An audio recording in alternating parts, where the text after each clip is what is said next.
What's going on, everyone? Welcome back to the show.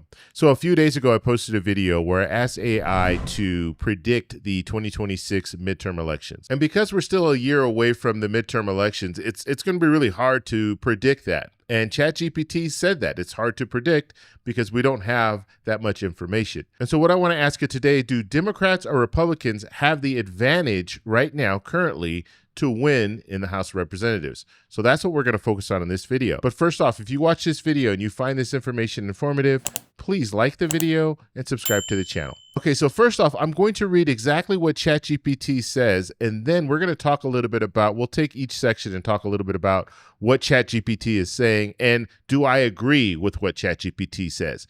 And then in the comments, you guys let me know if you agree with what ChatGPT says, or if you think that we're going to see something else. Okay, let's go ahead and move over and we'll take a look at what ChatGPT said regarding the House of Representatives, who currently has the advantage. So it says, Democrats currently hold a narrow lead in the national generic ballot polling, typically around 2 or 3 points. Historically, the party out of power tends to gain in midterms, especially in a president's second term. And this is also known as the 6-year itch, when voter fatigue often works against the White House. And so we talked a little bit about this. When it comes to the midterm elections, if you have a president of one party, the opposition party generally will be able to gain some seats. And usually when it comes to the House, the opposition party will be able to take control.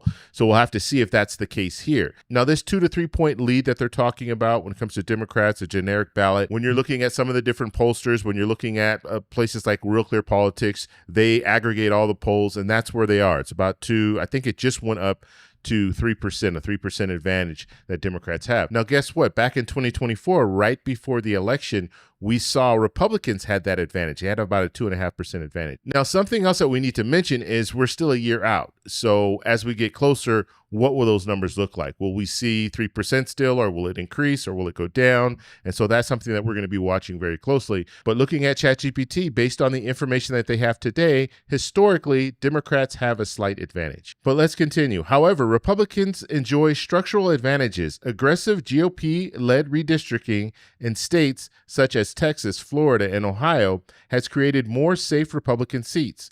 Courts and state legislatures largely favor Republicans, giving them more tools to solidify control. At the same time, Democrats are attempting to redraw maps in California, Illinois, and Maryland, but legal challenges may limit their gains. And so when it comes to redistricting, we know that Texas, they are going to redistrict. We know that California is trying. They're actually putting it on the ballot. I'll be voting on that because I live in California. And so Republicans will try to turn their seats solid red, and Democrats are going to try to turn their seats solid blue. But it looks like right now Republicans have a structural advantage. They've been doing this for a while when it comes to the redistricting, whereas Democrats, they've been allowing for commissions to oversee things. And so Democrats are playing catch up when it comes to redistricting. And that ultimately could hurt Democrats in the 2026 midterm election. Okay, and then ChatGPT says, experts note Democrats' polling edge could translate into gains in suburban districts where recent elections have trended away from Republicans, but Republicans begin with more safe seats, which makes Democrats' path to a majority narrow. And so ChatGPT is saying that Democrats do have a narrow path to victory. However, Republicans will begin with more safe seats. Now, why is this important to have these safe seats? Well, if you have these safe seats, you don't have to put a lot of money into these different districts. And so you can focus your money on the districts where you think it's going to be a real challenge. And ultimately, money is very important because you need to get the word out. We saw what Elon Musk could do for Trump. And so when it comes to money and getting that ground game going, you want to be able to focus it on areas that are challenging, not areas where it's going to go solid red and you know that whoever the person is who's running on the Republican ticket is going to win. You don't need to put money into those districts. And so by redistricting and turning maybe a likely Republican seat into a solid Republican seat, now you don't have to focus a lot of attention on that solid Republican seat and you can go elsewhere. Okay, so here's what we've been waiting for. The prediction. The prediction here is the House is a genuine toss-up. Democrats have a slight edge due to the favorable polling and historical precedent. Okay, so they're looking at history and they're also looking at the current polling. But Republicans' redistricting advantages could offset that. So with the redistricting that we've been hearing about in Texas, and we're going to hear about it in some other states as well, that could offset these advantages that we're talking about here when it comes to polling, when it comes to history. Control will likely be decided by fewer than 20 competitive districts. And this is something that I'm starting to focus on. I'm starting to focus on some of these districts. So I've had 10, I did a video where I talked about 10 districts that are the most competitive right now in the House. But we're going to need to look at those districts because they're probably going to decide who is going to take control of the House of Representatives. It's not going to be a lot of seats because a lot of these seats now, we're seeing the redistricting, we know where they're going. We know that they're going to go for a Republican. We'll see what happens in California after the redistricting election because remember, in California, they're holding it up to a vote. And so if people in California say, yes, we want the redistricting, then we're going to see the new lines. So we'll have more solid blue seats. So we'll have solid blue seats in California, solid red seats in Texas, and then we'll see what other states do. But ultimately, what that does is it reduces the amount of competitive seats you have in the U.S. And so now ChatGPT is saying that basically 20 seats could decide who controls the House of Representatives. And the next question that I'll ask ChatGPT, and we'll do a separate video on this, what are the 20 most competitive seats right now in the House?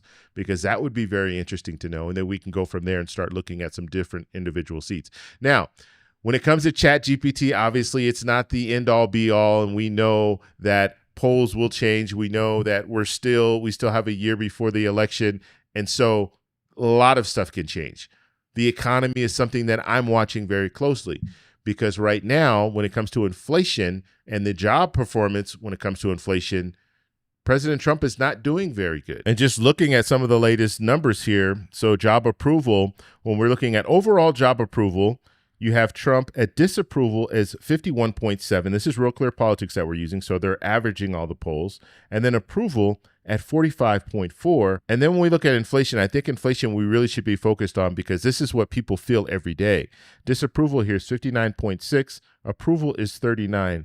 And the spread there is minus 20.6. And then also looking at the economy overall, 54.4% disapproval, 42.1% approval. The spread there is minus 12.3. So if we continue to see numbers like this, Democrats have even more of an advantage because of this. They can run on this. They can run the fact that the economy is not doing well. They can run on the fact that inflation is continuing to be a problem. And right now, inflation is on the rise again. So we're seeing inflation on the rise and we're seeing unemployment on the rise. And that's not a recipe for a good economy. And what we're probably going to see if they cut interest rates and inflation starts going even higher, we're going to see stagflation because we're going to see a slowing workforce and inflation still rising. And so now I want to pass this off to you. So in the comments, you guys let me know how do you think our economy is going? How do you think inflation is going? Do you think this will last until next year? Or do you think next year we're going to be looking at a good economy? Economy is going to be on the surge.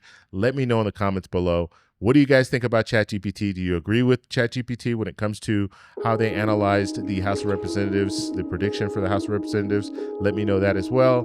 If you like this video, please give me a thumbs up. Please subscribe for more. And I'll talk to you in the next one. Bye. So that's all we have for this video. Make sure if you guys want to send me an email, you can do that, david@thetecshow.com. Like the video, subscribe for more, and check out these videos over here for some more great content. Talk to you later. Bye.